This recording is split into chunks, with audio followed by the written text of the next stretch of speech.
Good morning. How are you doing this fine day? Me, continually treading that fine line between rampant egotism and crippling self-doubt. But thanks for asking. We've got another absolutely jam-packed show waiting in the wings for you. So what say we just roll the intro and crack straight on.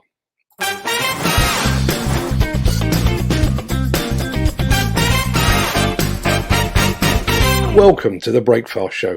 I'm your host, Mark Anthony. It's Thursday, the 15th of July, and as that startled-looking guy just said, welcome to the Breakfast Show. I am your host, Mark Anthony.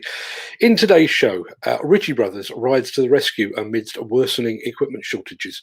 Mantovani unveils a monster magnet. Hitachi is going virtual, and you can be there. And sadly, we are going to say goodbye to one of the true nice guys of the UK demolition industry. If you have any comments or questions about these subjects or about anything else, then please just hit them in the chat and I'll get to them just as soon as I possibly can.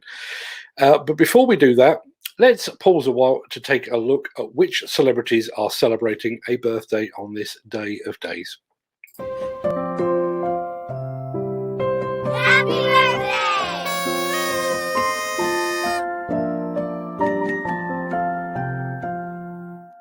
And it's many happy returns to artist Rembrandt, who, like Prince and Adele, was so famous he only needed one name. To suffragette Emmeline Pankhurst, who died almost 100 years ago, yet here we are, still debating gender equality. It's also happy birthday to music producer Trevor Horn. If you don't know who Trevor Horn is, and you really should, just think of all the very best music of the 1980s. ABC, Frankie Goes to Hollywood, Spandau Ballet, the Pet Shop Boys, Propaganda, and so many more. They all sounded the way they did because of Trevor Horn. It's happy birthday also to slightly less cheerful and sadly departed Joy Division frontman Ian Curtis and to actor Forrest Whitaker. Happy birthday to each and every one of them. I hope they have a splendid day wherever they happen to be.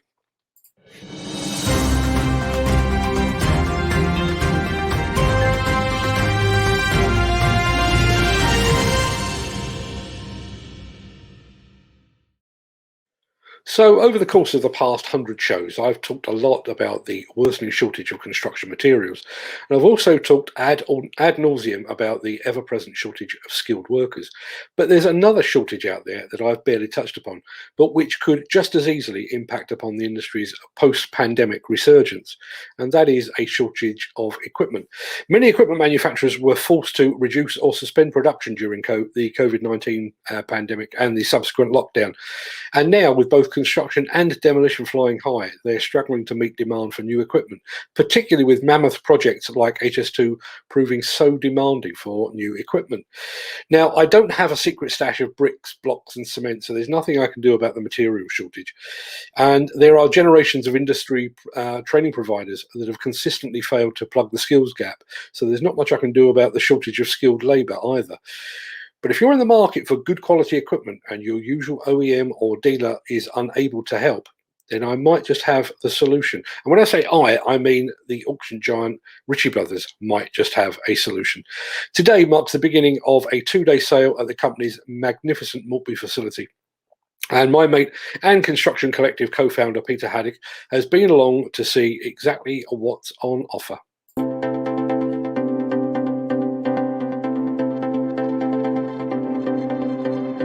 Hi, I'm Peter Haddock and welcome to the Ritchie Brothers July 2021 Auction Roundup.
So it's goodbye from me at the ramp here at the Ritchie Brothers auction. Hope you've enjoyed my tour, and you can bid on the equipment right now, and it closes on the 15th and 16th of July. Happy bidding!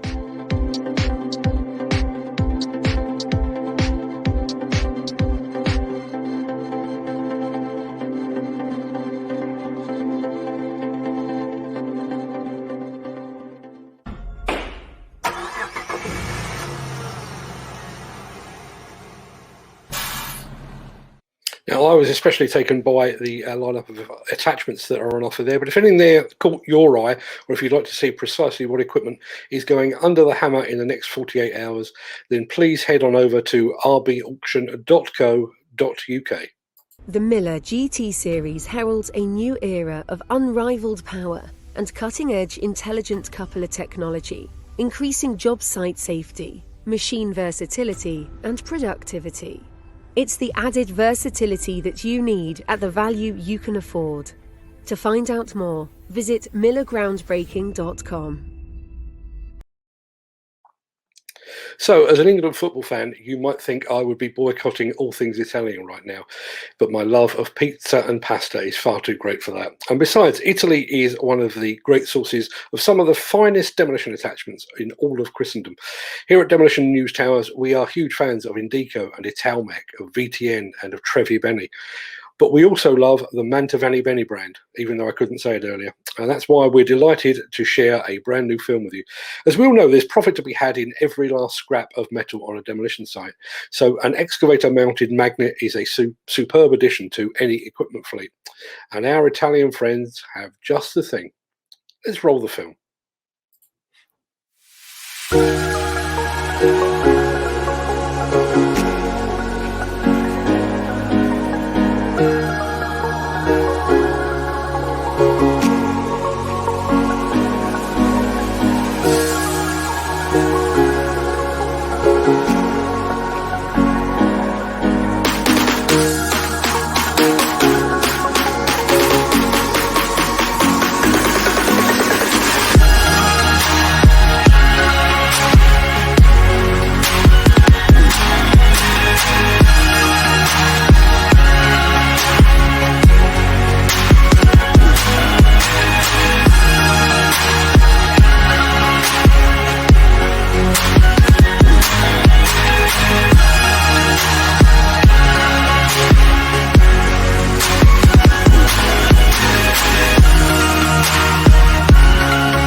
I'm no expert in such matters, but frankly, if it's good enough for Despe, the Italian contractor featured in that film, then it's plenty good enough for me.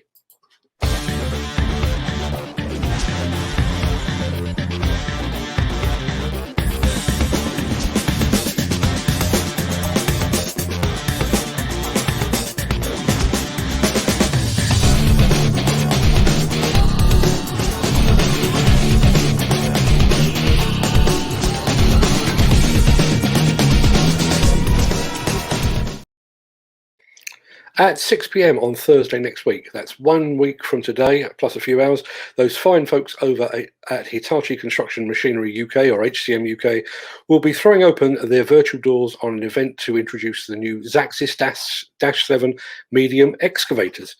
It's going to be a superb event, and best of all, you're all invited. The event will showcase Hitachi's connected technology and its on-site remote monitoring system. The event will also display machine controls and a range of special attachments, although they're not giving too much away when they say that. To take part in that event, you will need to pre-register, but if you look closely in the description of today's show, you will find a link right there. And I think by the magic of screen sharing, I might even be able to show you exactly what that's what the registration looks like. Look in the description of today's show and you'll be able to find it there. We will be featuring this later on in the next couple of days, because obviously we're going to be taking part. I'm already registered, so if that doesn't put you off, I'd love to see you there. Of course, if you can't be there in person, we will be bringing you all the highlights just as soon as the event is over. Time to move over to the Builders Conference, and we have a nice, funky new transition for you.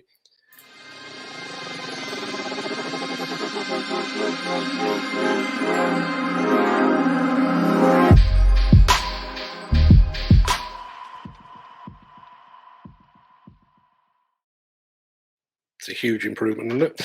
With an increasing number of people now shopping online, and with just-in-time deliveries now an integral part of the business landscape, the rise of distribution centres shows no signs of stopping. The next town earmarked for a big shed construction is Farnborough in Hampshire, not a million miles from where I'm sat right now. £9.5 million has been set aside for the construction of a distribution centre at Hawley Lane. According to the researchers at the Builders Conference, the new build portion of the works has been awarded to TSL Projects. But before TSL can put a spade in the ground, a suitably competent demolition contractor will need to remove the buildings that currently reside on the site. And at the time of broadcast, a demolition contractor has yet to be appointed. You can find out more about this project lead and many more just like it over at buildersconference.co.uk. Now, I've already done one screen share. Let's see if I can do another one, because I did take a very quick look earlier. I looked yesterday afternoon at the current standing on the BC Live League table. We are not even halfway through the month, and we are looking at £3.3 billion already allocated, which is a phenomenal number. If memory serves me correctly, I'm scheduled to speak to Builders Conference CEO Neil Edwards on the morning of Friday, the 30th of July, I think. By the looks of things, we will be looking back at yet another absolute bumper month. So join us if you can, if you want to feel good about the industry in which we all work. Sorry to interrupt the guy with the funny glasses, but if you're enjoying this video, please hit the like button as it helps our channel. Or, better still, share this video with a friend or a colleague. Thank you. Right, back to Beardy.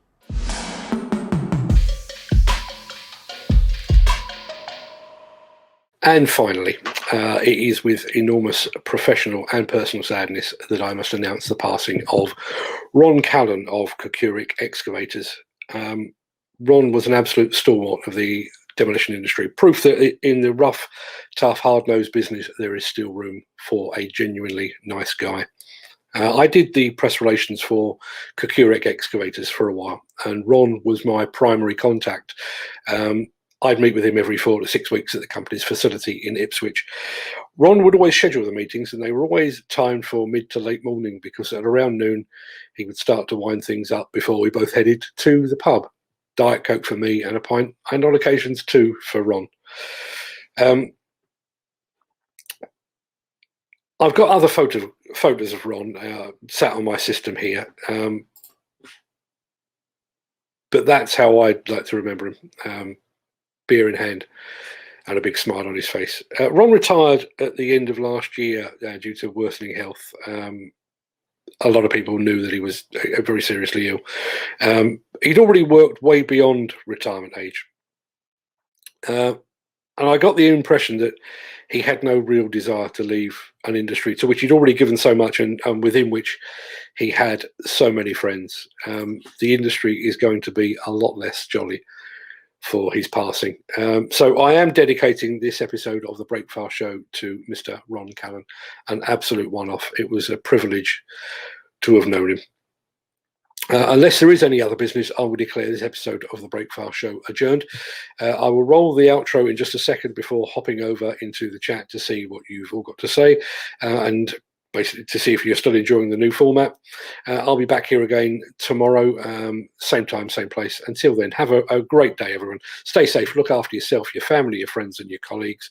And if I can find the right button to press, I will press the outro right now. Thanks for watching.